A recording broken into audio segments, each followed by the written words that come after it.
there are some problems which Western people have in understanding the life of Zen, and I thought that before we go any further, I would devote this program to discussing one of the most crucial of these problems. It keeps coming up as people in the West learn about Zen or in some way come under its influence, whether they be painters or writers or just so-called ordinary people. And I think the central problem is the question of whether Zen is a kind of capricious, do-as-you-like spontaneity, or whether it's a very rigorous discipline. If you read, say, a book like The Dharma Bums by Jack Kerouac, you might get the impression that Zen is simply living the way you feel, following the natural rhythm of your own spontaneous inner life. On the other hand, if you read some of the books by Dr. Suzuki or other authorities on Zen, you would gather quite the contrary, that it's an extremely rugged and difficult undertaking. And what the old masters have to say about this is sometimes rather confusing.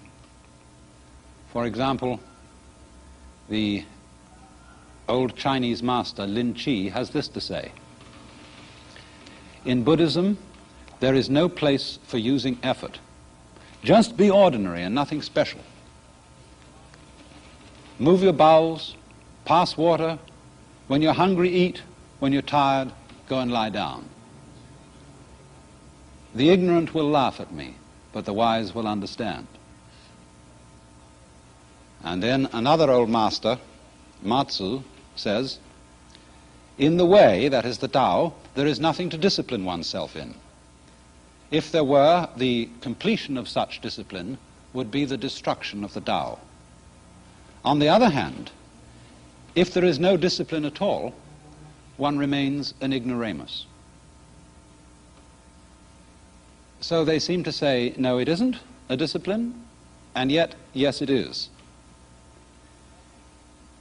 And therefore, we outsiders, trying to understand what's going on, remain profoundly puzzled. For on the one hand, we see the kind of floating life idealized by the old masters, the life of cloud and water. As I told you, a Zen monk is called unsui, which means that he drifts like a cloud and flows like water. But on the other hand, here they are in their monasteries, or more correctly seminaries, living a very rugged life indeed, under the stern supervision of their teacher. And so to understand this problem, I want to go back and look at Zen in a social setting so that we can understand what kind of thing it is. And to do that, I want to introduce you to some technical ideas which Buddhism has about the basic nature of the universe so that we can understand the function of discipline in relation to these ideas.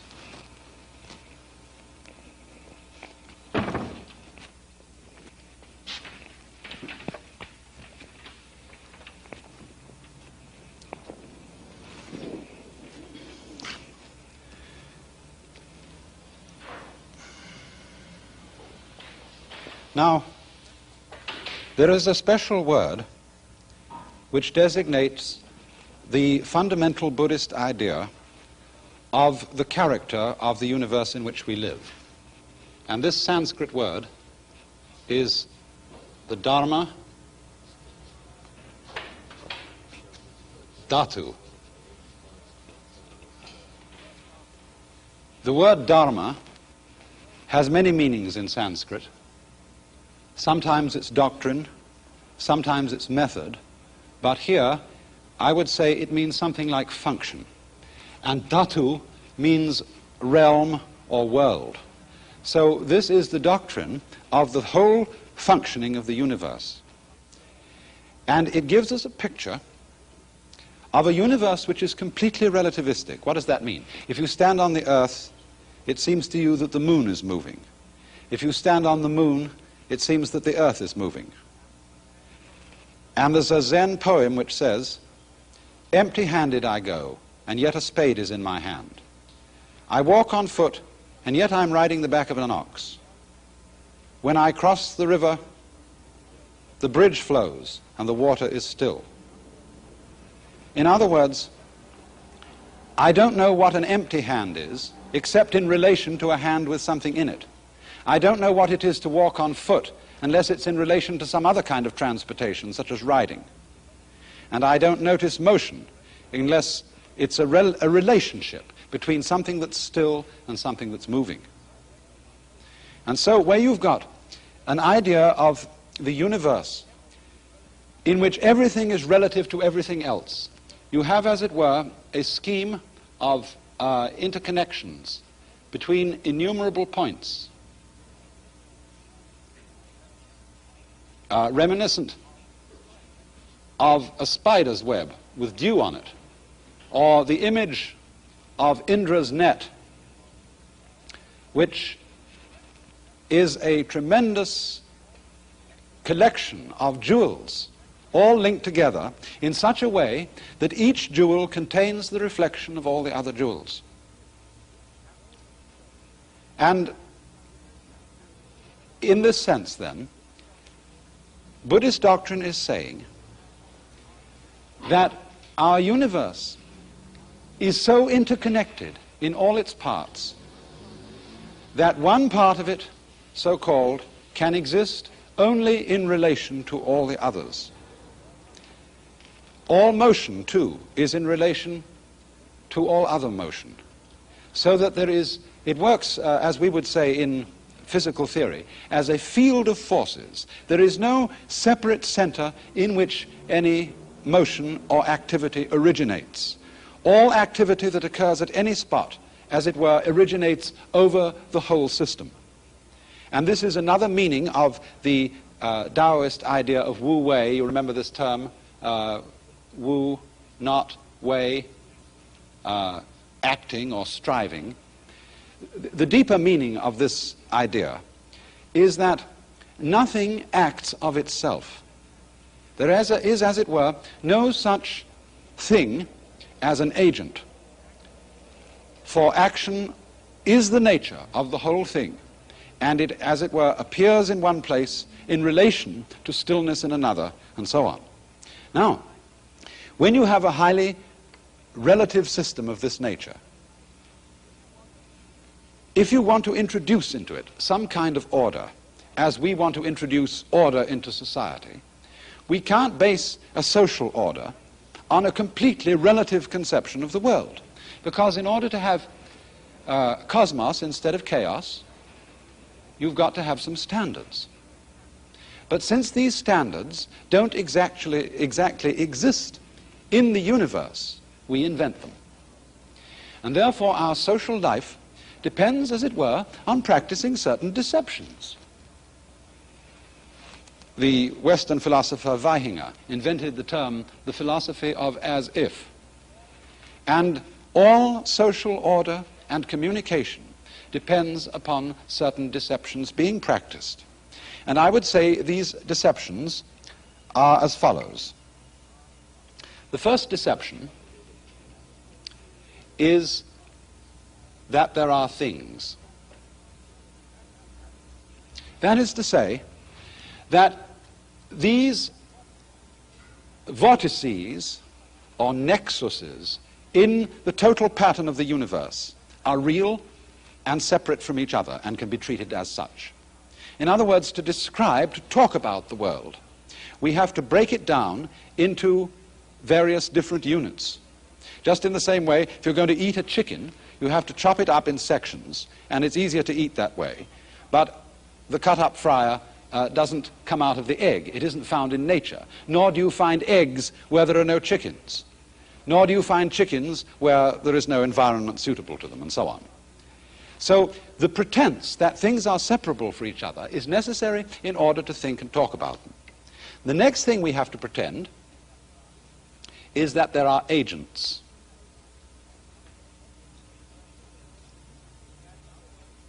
That, in other words, the human individual is a separate thing, originating action and responsible for it.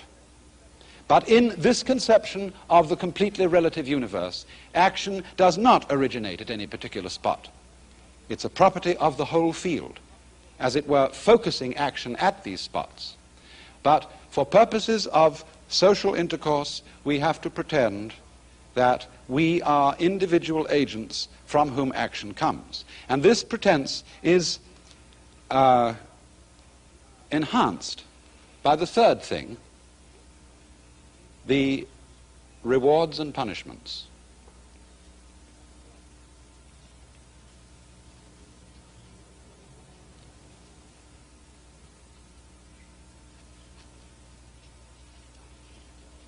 Now, this is terribly important. The reward for regarding oneself as a responsible agent and acting accordingly is the promise of something good coming in the future, whether it be in this life or whether it be in some other life, so that we are constantly attracted and kept at this game based on these three deceptions by living for a good thing coming in the future. And this, as it were, conceals from us what our own proverb tells us in saying, tomorrow never comes. We are only really ever alive now. And we get distracted from living fully now by having our eye on the future. Now, of course, there is a reasonable advantage in planning for the future. But a person who is, as it were, hypnotized by the future and unable to be awake now really has no use in planning for the future, because when his plans develop, he won't really be able to enjoy them. Punishments are not only the punishments that parents and teachers mete out to recalcitrant children, but we begin to get the feeling that, for example, things like disease or accidents are punishments, and that death too is a punishment. And as if that weren't sufficient, societies have always invented a complicated system of post-mortem retribution, various heavens and hell, whether they are permanent or impermanent, in which the rewards and punishments are further extended. Now,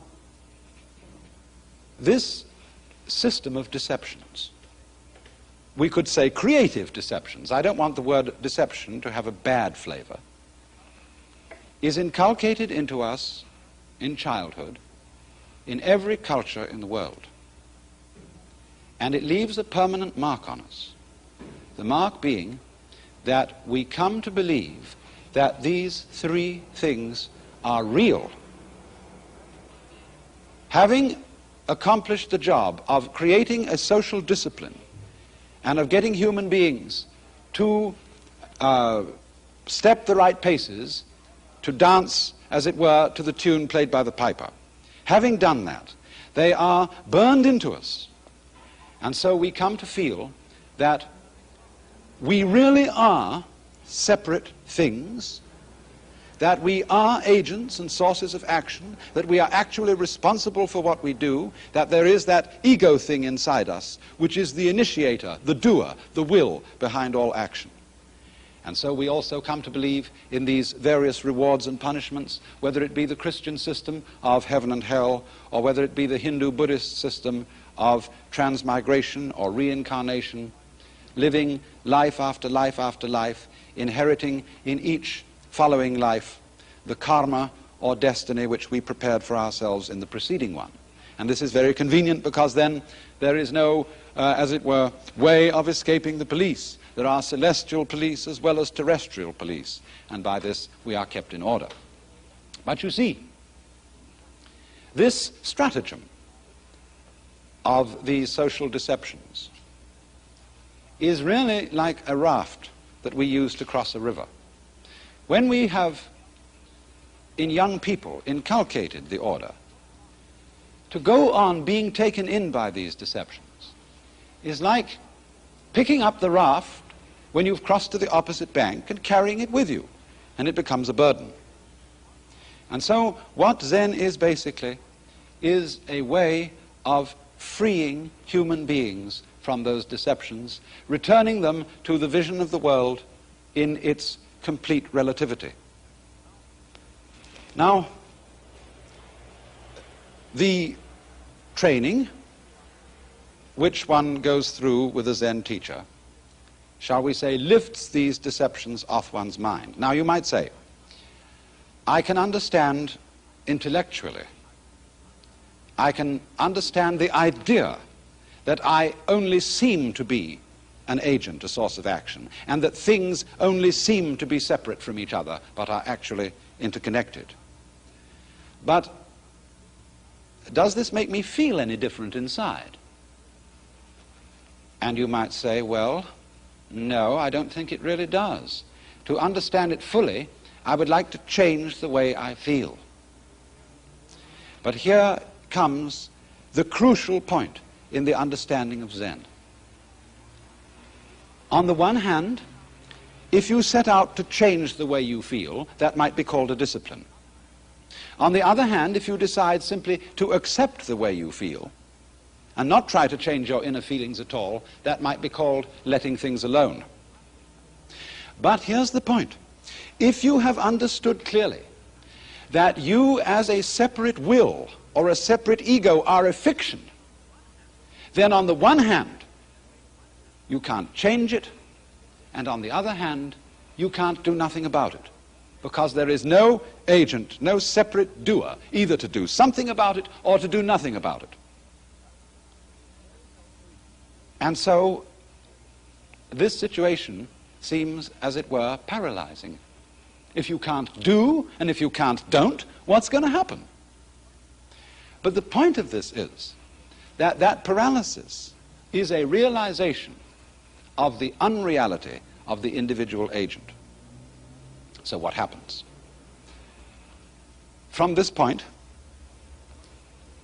one ceases to take oneself seriously. Now, of course, there is always a danger in not taking the things seriously which society says we should take seriously. There's the case of, the raw youth, the sort of juvenile delinquent type who's in revolt against society and would use the experiences and ideas of Buddhism to justify that revolution. And that is why the practice in Asia is to reveal this point of view only to those who are socially mature. And so the discipline of the Zen school is a safeguard for the dangerous understanding or the dangerous insight which is there being hatched. And so all those rigorous tests which I explain, the rigorous regimen of life, these, as it were, do not directly produce the understanding, but they are, as it were, the guarded stockade around it. For Zen, you see, is fundamentally an insight. The recognition, in other words, of the deception, the as-ifness of these fundamental assumptions about the world which are necessary to social life.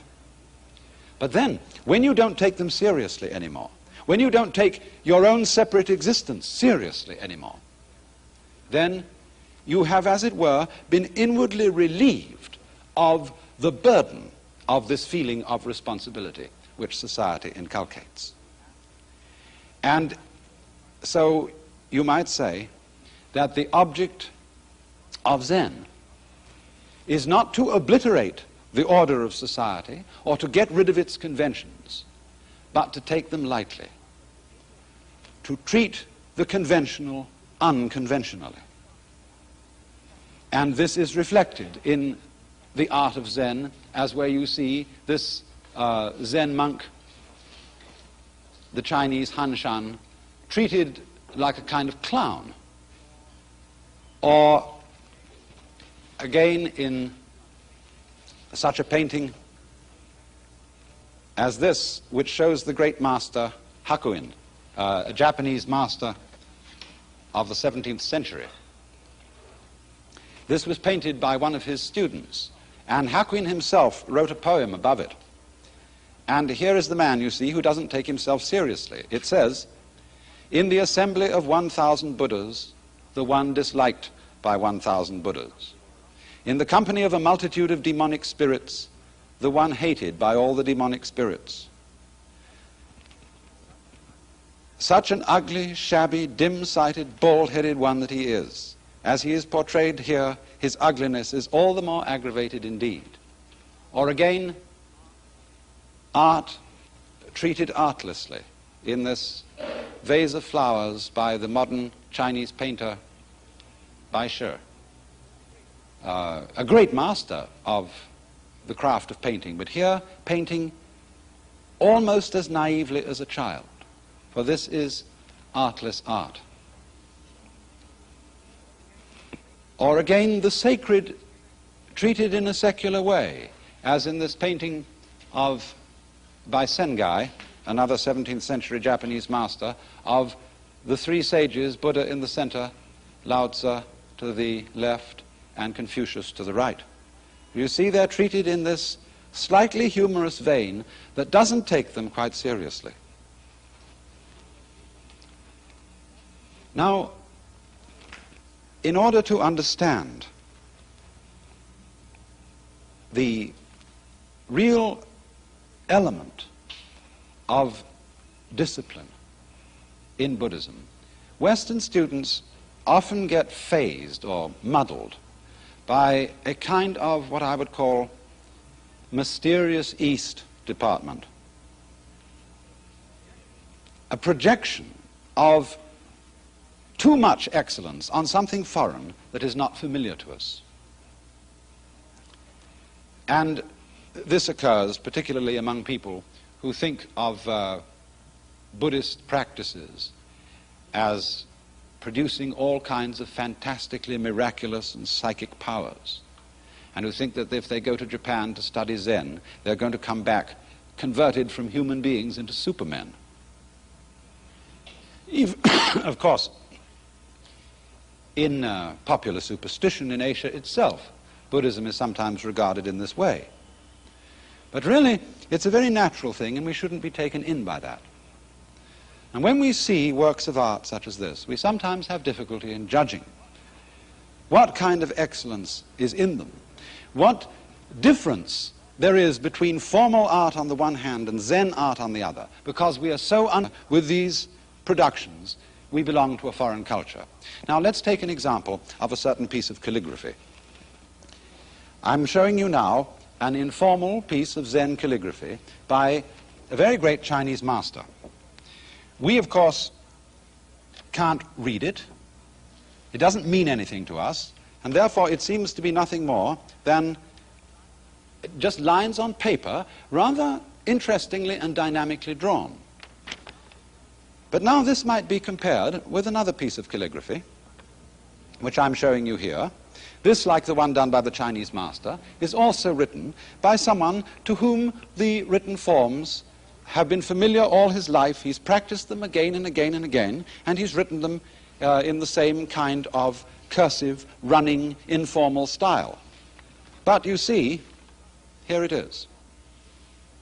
The moon and the water, written in English with the brush, with the same amount of fundamental practice involved in forming the letters that anybody goes through in China or Japan to learn to write.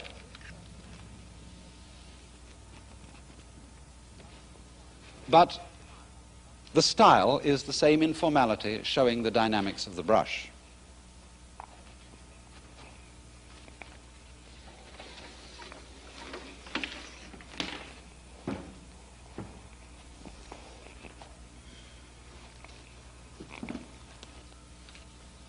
So you see, a great part of the discipline of Zen is simply the discipline of Far Eastern culture, whether it be the way of life, such as the moral and ritual principles of Confucianism, whether it be the art of painting, or of writing, or of gardening, or whatever it may be. Zen is something that exists in relation to and is manifested through the ordinary cultural disciplines of the Far East. But in itself, what Zen is something quite different from these disciplines. You see, every discipline that we undergo envisages success in achieving certain skills. And success is something that we must always think about in relation to the individual considered as a separate agent or will. Do I succeed or do I not succeed? Zen, however, you see, is the essential insight that this individual will is a fiction. It isn't a question of fatalism either, because fatalism is the idea that the individual will is the puppet of circumstances. The insight of Zen is that there is no individual will. And therefore, Zen is fundamentally not a matter of success.